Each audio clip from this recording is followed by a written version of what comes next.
Hello বন্ধুরা, এই মোবাইলটার ডিসপ্লে আর ব্যাক প্যানেল চেঞ্জ করা লাগে। দেখেন, ফুল ভিডিও দেখবেন। তো ব্যাক প্যানেল ডিসপ্লে চেঞ্জ করার পরে কীরকম লাগে তো দেখতে থাকেন ভিডিওটা। তো ব্যাটারির যেটা ওই পাতাটা কেটে নিলাম, কেটে নেওয়ার পরে এই যে ব্যাক প্যানেলটা লাগাই নিতেছি। ব্যাক প্যানেলটা লাগানোর পরে দেখেন লুক আসে কীরকম, একদম পুরো চকচকা।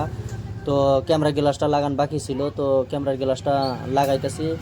তো ক্যামেরার গ্লাসটা লাগানোর শেষ, তারপরে দেখেন লাস্ট ফিনিশিংয়ে কীরকম মানে দেখা যায়। এই দেখেন কি সুন্দর লাগছে। তো মোবাইলটা নতুন অবস্থায় হয়ে গেছে গা, তো নতুন বরাবর হয়েছে। তো দেখেন, তো ভিডিওটা ভালো লাগলে লাইক কমেন্ট করে দিন।